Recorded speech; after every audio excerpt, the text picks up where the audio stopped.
o uso de instrumentos como ZEIs, zonas especiais de interesse social, IPTU progressivo, outorga onerosa, nada disso me pareceu constar, e essas são as boas práticas de mercado. Por que que você vai em direção a uma prática onde todas as evidências nos mostram que tem um resultado, na verdade, contrário ao econômico desejado, inclusive porque dados também aqui de Santa Catarina, né? A gente tem escassez de mão de obra, segundo a própria Fiesc, correto? E o próprio turismo, que sustenta mais de 180 mil empregos em Santa Catarina. Você não acha que a sua fala também acaba espantando turistas? Pelo menos todas as pessoas com as quais eu conversei a partir da repercussão que teve seu projeto, manifestaram menos interesse em conhecer Santa Catarina, não mais. Isso não poderia trazer também um prejuízo... Oi? Qual fala exatamente? Qual fala o quê? Não entendi a pergunta. Você disse que a minha fala trouxe esse afastamento aí. Qual fala Você fez uma fala que, geral, inclusive... ou uma fala específica? Não, eu acho que teve uma fala específica sua, na qual, inclusive, salvo engano, o seu partido suspendeu ou fez algum tipo de... te deu algum tipo de punição em função da fala que você fez sobre paraenses, dizendo que paraenses são lixo e tudo mais. Então... nesse momento específico desta fala, junto com o projeto, não pode terminar prejudicando a cidade mais do que ajudando? Só uma questão, porque isso é importante, né? Você viu aqui no debate, eu imagino que você tenha gastado pelo menos 5 minutos ali no meu Instagram para ver realmente quais foram as minhas falas. Em qual fala eu disse que o paraense é um lixo? Tem uma fala de uma live sua onde você fala isso. Que o paraense é um lixo? Você pode me mostrar aí? Eu posso pesquisar aqui novamente e trazer... Eu falei que o paraense é um lixo ou que o Pará é um lixo? Posso verificar. Você deve saber melhor do que exatamente, o que você falou. Eu falei que o Pará é um lixo. Certo. Não falei que o paraense é um lixo. E é justamente essa... Mas quando você diz do Pará, você diz o território do Pará? Vou chegar lá. E justamente quando as pessoas utilizam essa narrativa falsa de que eu falei que o paraense é um lixo, é que eles me colocam a pecha de nazista, de xenofóbico, e que a minha noiva recebe ameaças de morte. E que eu recebo ameaças de morte falando que vão me decapitar e mandar a cabeça pra minha família. É justamente sobre essa narrativa falsa que a gente tá falando aqui, porque em nenhum momento eu disse isso. Mas agora, enfim, acho que isso tá pacificado. A gente não vai ficar nessa questão de, meu Deus, ele chamou que o paraense é um lixo, porque isso não aconteceu. Por que eu falei que o Pará é um lixo? Por uma questão muito simples. Para utilizar dessa pauta, que é uma pauta, obviamente, polêmica, para denunciar várias coisas, como, por exemplo, o Pacto Federativo e a má gestão absurda que existe na região Norte e Nordeste. Mas eu já vou entrar nessa questão, antes eu vou voltar para a questão da quantidade de pessoas e circulação que gera desenvolvimento econômico. Veja, isso aí é algo que, de novo, se alguém que gastasse um tempinho no meu Instagram, estivesse vendo o que eu estava falando, iria notar que eu várias vezes falei que, olha, migração é positiva. O autor que eu estou utilizando para falar de urbanização é o Edward Glaeser.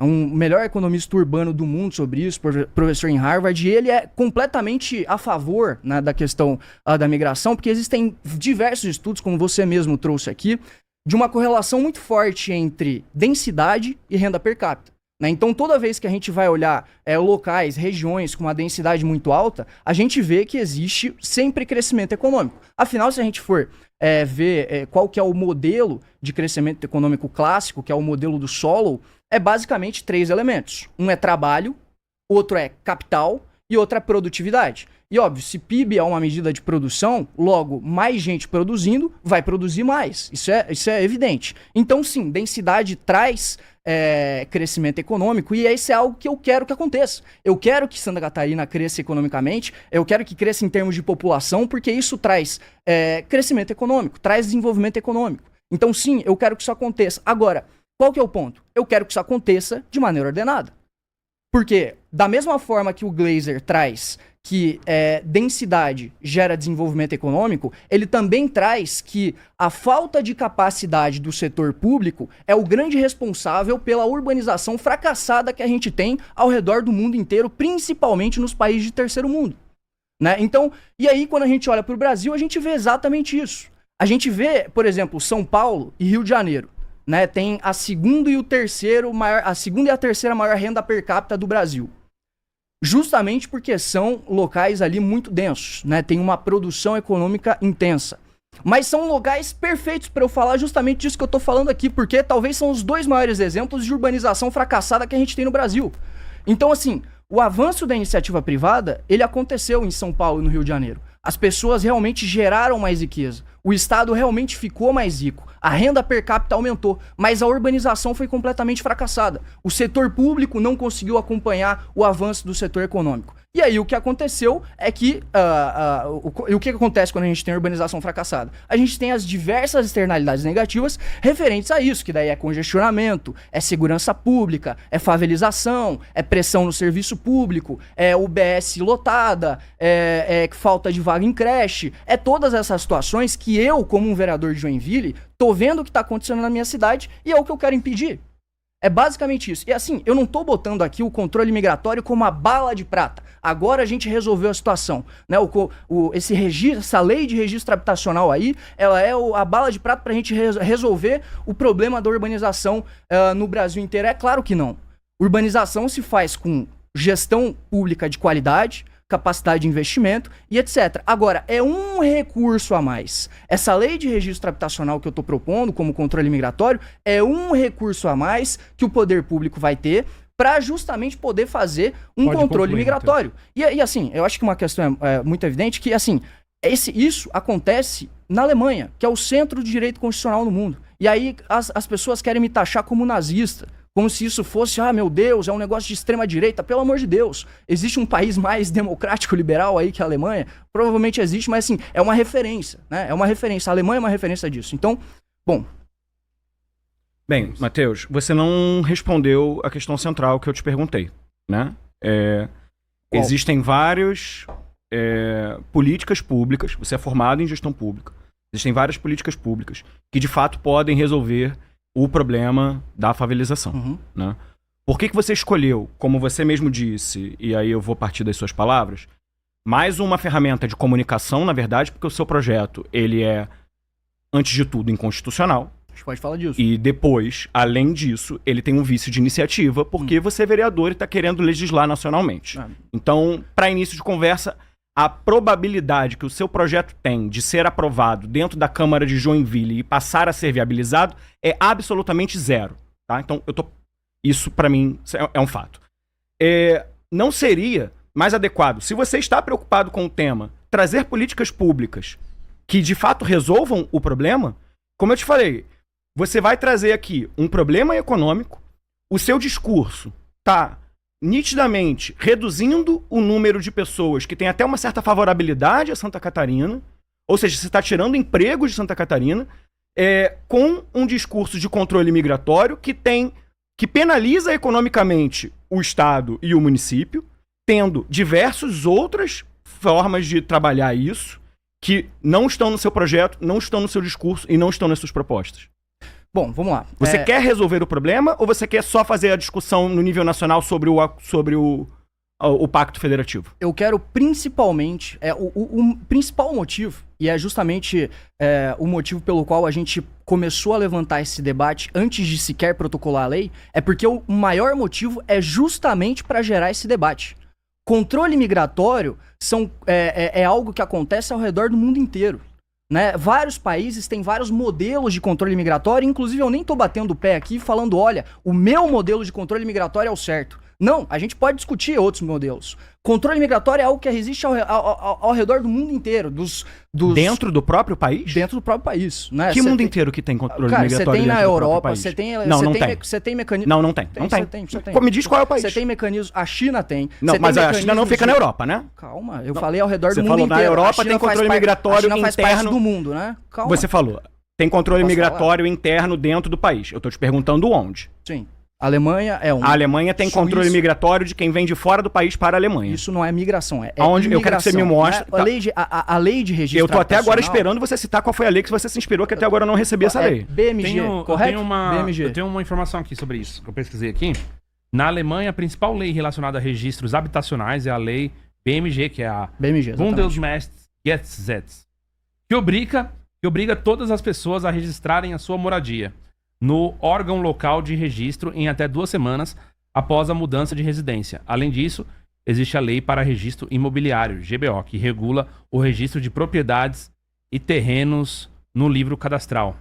Mas aqui não fala, tipo, fala de modo geral, não fala se tem alguma restrição, se depende de aprovação. Isso aí tá condicionado, essa lei de registro habitacional, ela tá condicionada ao acesso a alguns serviços públicos e também a multa. Se a pessoa não faz o registro em até 14 dias, ela é notificada e ela pode ser multada por isso. E o motivo pelo qual a gente não protocolou o projeto ainda é porque a gente está debatendo justamente qual é a sanção justa. E de novo, né, pô, você... Tipo assim, se você tivesse gasto 5 minutos no meu Instagram, você veria que eu não protocolei essa lei em Joinville. Aliás, como eu disse, eu nem protocolei ela ainda. Eu fui até Brasília, justamente, articular com o deputado Kim Kataguiri, para que essa lei seja aprovada a nível federal. É uma lei de registro habitacional nacional, não vai ter só em Joinville. É uma lei de registro habitacional, porque eu acho que, inclusive, por exemplo, a Paraíba. Paraíba é o quarto maior estado, é o quarto estado que mais recebeu o fluxo migratório. E é um estado que tem uma condição de urbanização muito pior do que Joinville ou que o estado de Santa Catarina inteiro. Então é um estado que provavelmente iria se favorecer dessa lei, né, que é a Paraíba. Né? E aí vamos lá, né, políticas habitacionais. Eu acabei de dizer, esse é mais um recurso para a gente falar de urbanização de sucesso.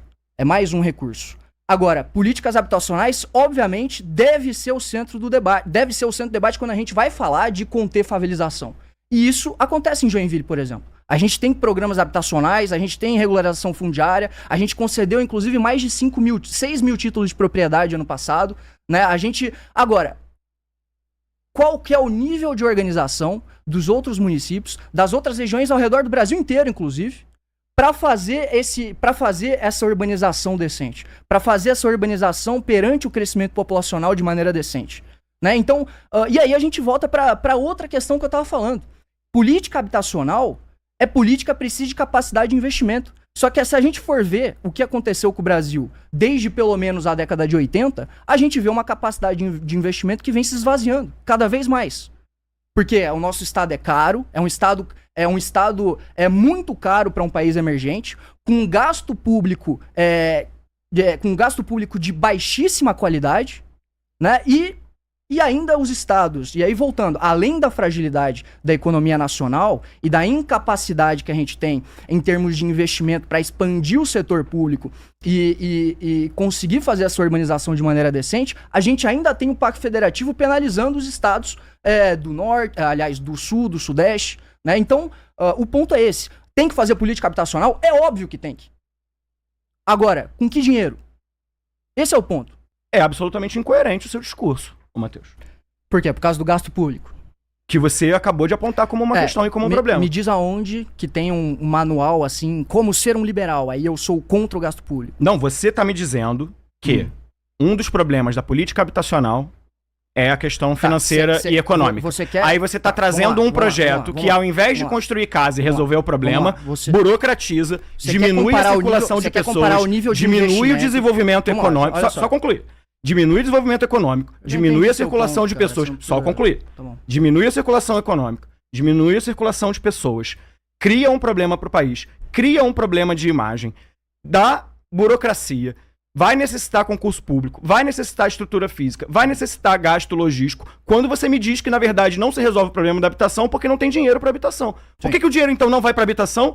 Ao invés dessa burocracia absolutamente inútil que é um controle de imigração. Primeiro que você disse que é um controle baseado na China. Não é literalmente... Você falou que é baseado na China? Não, Quando que eu disse? Hoje! Não, tem cara. 10 minutos! Não, eu falei que existe... Você falou, tem na Europa, tem na China. Eu falei que existe controle migratório ao redor do mundo inteiro e a China é um exemplo. E aí, então você se inspirou na China. Não, cara. O que eu disse é que existe controle... De novo, tá? Pra ver se você entende. Existe controle migratório no mundo inteiro e a China é um exemplo. E a China é o exemplo de controle migratório mais restritivo que a gente tem. Na Alemanha, essa lei de registro habitacional é muito mais brando. E a gente tem outros mecanismos. E o que eu tô querendo levantar aqui é um debate sobre a possibilidade do controle migratório, que existe desde um país ditatorial até um país democrático liberal como é a Alemanha. E agora, você quer comparar o nível de investimento, de política habitacional, de construção de casa, de financiamento de construção de casa, toda a regularização fundiária que prevê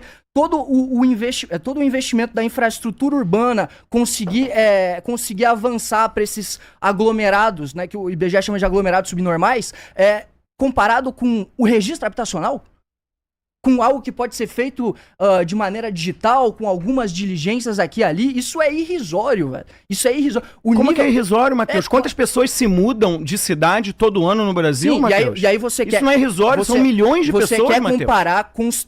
Você quer comparar uma simples fiscalização de registro habitacional... Não é uma simples fiscalização. Construir casa pra toda essa galera não é uma levar... É óbvio que Quantos municípios existem no Brasil, Matheus? Mais 5 mil, e aí? Mais 5 mil, quase 6 mil. Mais 5.800 municípios. Sim. Você quer criar estrutura dentro de 5.800 municípios e você acha que esse custo vai ser baixo? E você acha que esse custo é uma alocação de recurso melhor do que a alocação de recurso em habitação, que é o que de fato resolve o problema? Eu tô conseguindo fazer uma pessoa aqui que é progressista falar que a gente não deve ter mais gasto público, velho. Isso é inédito. Não, eu tô falando de alocação de gasto público. Olha só. Eu estou falando que sim, o gasto público tem que ir para a habitação e não para uma burocracia inútil que gera um custo, que diminui o fluxo, que diminui o efeito contrário ao efeito central. Por exemplo, e voltando a dizer, Santa Catarina é hoje um estado que tem déficit de força de trabalho. Aí você está burocratizando um processo que vai dificultar ainda mais as indústrias de uma cidade que, inclusive, vem se desindustrializando ao longo dos últimos anos. A única coisa que eu quero é que o cara que está migrando, que sai do estado dele, ele venha para o meu estado migrar com dignidade, que ele possa chegar lá e ter acesso ao serviço público decente, que ele possa chegar lá e a UBS não vai estar superlotada, que ele possa chegar lá e o congestionamento não vai estar um absurdo. Né, que ele possa chegar lá e não vai ter várias áreas de habitações irregulares controlada pelo crime organizado. Esse é meu único desejo, cara. Eu tô botando em pauta aqui um mecanismo de controle migratório que existe aí, como eu disse, desde a Alemanha, que é o centro do constitucionalismo global, até um país ditatorial como a China, e com um investimento público muito mais baixo comparado a programas habitacionais, né? E você tá simplesmente... Assim, vamos lá, cara. Vamos lá. Você sabe que é simplesmente uma birra, né? Porque o que eu tô propondo aqui não é nada demais. O que eu tô propondo aqui é uma lei de registro habitacional. É o que eu tô falando aqui é ciência. Não, vamos lá. Eu tô falando que você cria um projeto...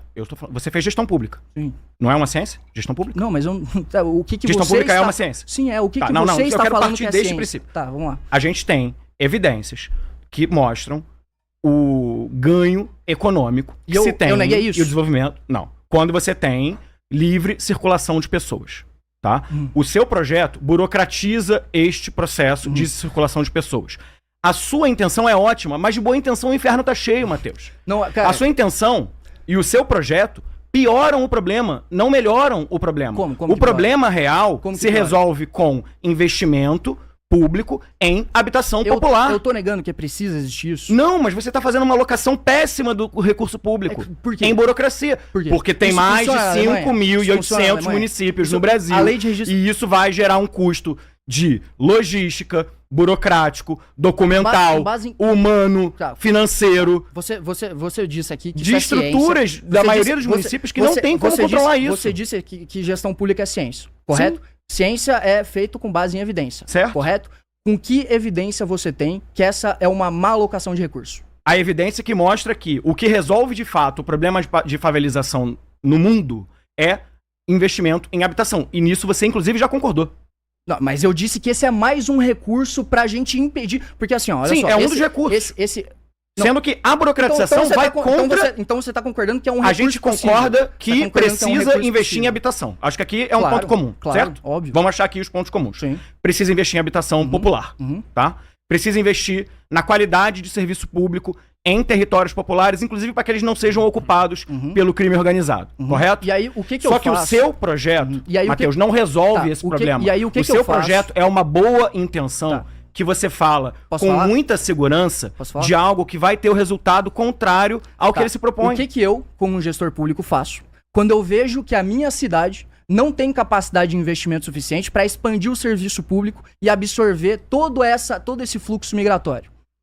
E aí eu te pergunto, olhando para esse cenário, onde a gente não tem capacidade de investimento suficiente para expandir o serviço público, a ponto de absorver todo esse fluxo migratório e dar uma qualidade de serviço público decente para o migrante que está vindo, decente para o belenense que está saindo de favela de Palafita e vindo para Santa Catarina buscar uma vida melhor, como é que eu garanto os serviços públicos de qualidade com um país que está esvaziado de capacidade de investimento, num estado que é penalizado pelo Pacto Federativo e que não vai ter essa capacidade de investimento suficiente para expandir o serviço público? Isso é um fato. Isso é um fato. Isso é um fato. A gente não tem capacidade de investimento.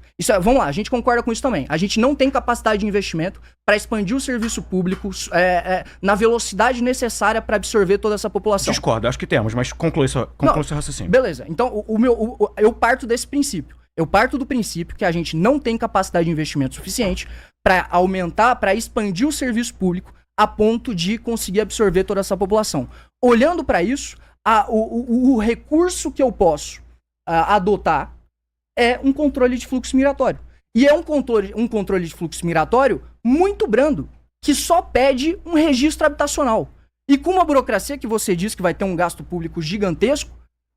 Eu posso voltar no documento e apontar os momentos onde no documento necessariamente gera custo. Diligência, fiscalização, registro, documentação, recurso humano, recurso financeiro. Não tem como isso não gerar um custo enorme. Vocês querem que a gente volte para aquele padrão do um fala e o outro espera? E se você gostou desse conteúdo e quer ver mais vídeos como esse, já deixa o like e siga o canal Missão Vanguarda.